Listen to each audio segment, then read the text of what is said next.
Well, our guest for this segment is the executive director of the Tristesse, I got it right, Grief Center, and her name is Lauri Lenora. Lauri, good to have you. Well, thank you. It's nice to be here. Let's talk about the Grief Center. All right. What is it? We are Oklahoma's only grief center, and what we do is provide grief-specific counseling services. And we have individual counseling, and we have group counseling, and and our groups are specific to such as spousal loss or infant and child loss, anything like that. So we have several different types of group there at our center in Tulsa. And then we also provide outreach services. So we go into Tulsa Public Schools, we work with other agencies around town, and we can do group work there with people with youth or anybody that would need it within another agency. I want to come to the last part. Okay. Last. Let's back up just a little bit. Let's peel the onion here if we can just a moment. A lot of folks say, well, I've had a death in the family. I've had grief and I've made it just fine, as far as you know. But there are others who don't handle it quite as well immediately. And yours may come back to haunt you. It may come back like an old bulldog and bite you when you least expect it. There is no set pattern, is there? No, there isn't. And, you know, there has been a woman by Elizabeth Kubler-Ross once wrote a book, and it was about the 5 stages of grief. And that's a very well-written book, and she really addresses all the different feelings that people go through. And often counseling really works specifically with those 5 stages, but we take a little bit different approach. We have what we call the 4 tasks of grieving, so that we don't really promote certain feelings to our clients. What we do is we know that they're going to feel many different things, and all feelings are correct. There's nothing wrong with any of them. But what we do is first just help someone accept the loss of their loved one.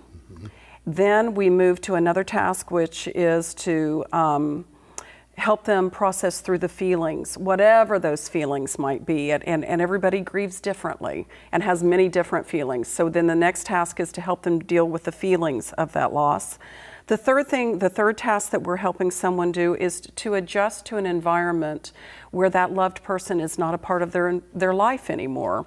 And then the fourth task after that is to help them to find connection with that loved one that they've lost and still be able to make new connections in their life and to live a full life again with a new connection to this loved one that has passed on. You know, there's a misconception out there. A lot of people believe that an instant, unexpected death is harder than a death that's long-term. When I hear folks say that or refer to that, I think, gosh, what have you been reading? Who have you talked to? You know, who's your advisor? Because it doesn't work that way. No.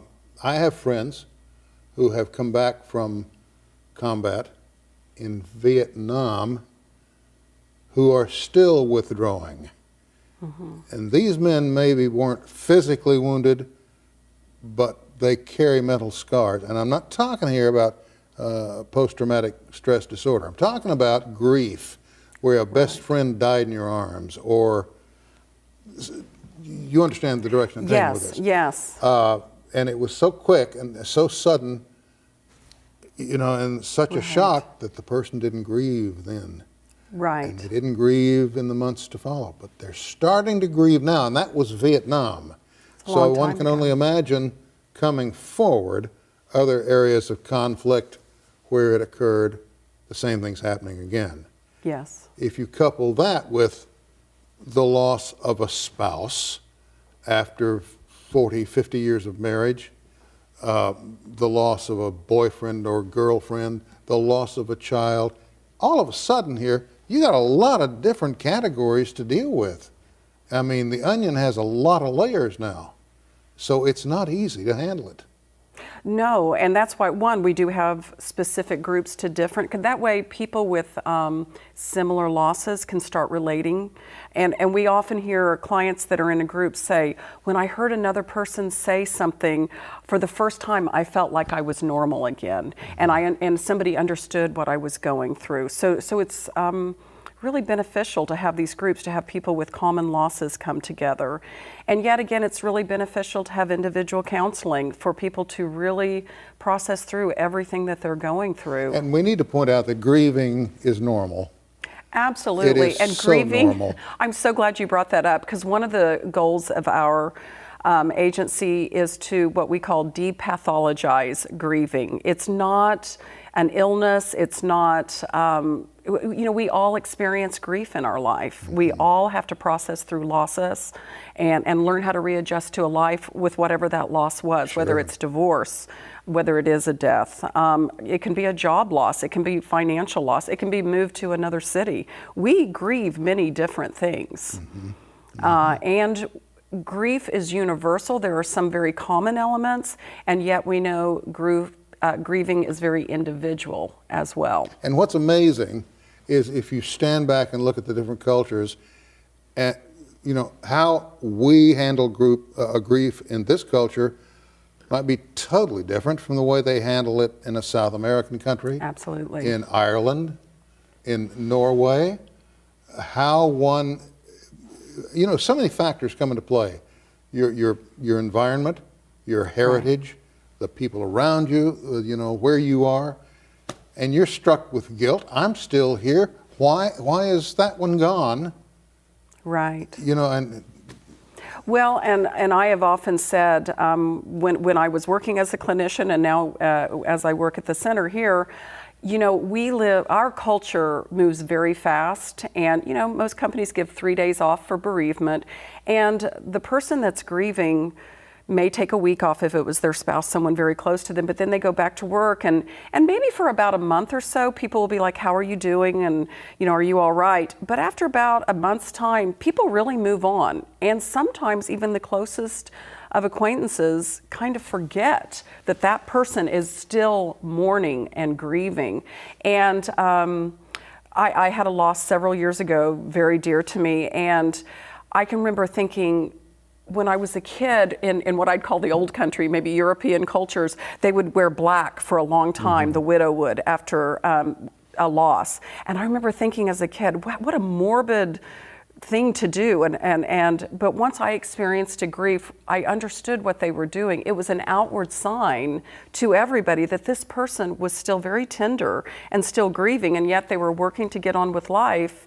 They were still experiencing all these really painful feelings, and I've thought, gosh, wouldn't it be nice if we had some type of outward experience, show that we could let people know this person's still hurting and grieving and very tender still, but we don't. And so that's where, we call it the elephant in the room, that this person is still dealing with this, but nobody's really addressing it any longer. So the Grief Center is a place where they can come and still be understood and still deal with all those feelings that are going on and connect with others. And we also have Oklahoma only overnight camp for children that are going through grieving in the summer, and we have 75 openings for kids ages 6 through 17. And it's a place for those kids to come and kind of get away from the grieving experience and have some fun, but yet be with others with similar experiences. Because I often hear kids say, especially teens, I'll hear them say, I want to have fun. I want to go out to the dances that my friend, the prom or whatever. But that seems so frivolous and pointless when I'm dealing with the loss of my father or my mother. This, I don't mean to sound superficial. This can apply to pets. Absolutely. This can apply to any number of things. Now, for those of you at home who think, I don't know what I'm talking about, let me tell you something. I'm old enough to know that if you have sustained a loss, a serious loss in your family, for example, someone close to you, and you think, oh, I'm handling this just fine, take my word for it, that's when you need to make the call. And get hold of somebody right then who can tell you, here's what's coming. Yeah, it might be just a few times to talk with somebody. It might take a little bit longer. But getting the support is really beneficial. And, groups aren't for everybody, but then again, a lot of people really benefit from having others to relate to. Especially when they can hear the folk around them. Yeah, saying things that they'll think, oh, I was thinking that very same thought, but I thought maybe that was wrong, or, but it's there's no wrong feelings. We got about 20 seconds, and I'm so sorry. I apologize for this. We didn't get into classroom grief, Right. when a child is taken, car wreck, natural, whatever, and the children around that child, all of a sudden, they're in a Right. grief process too. Hey, we're out of time. Thank you so much. Well, thank you. We really much appreciate you. We'll be back again in about a week. Thank you for joining us. Be safe.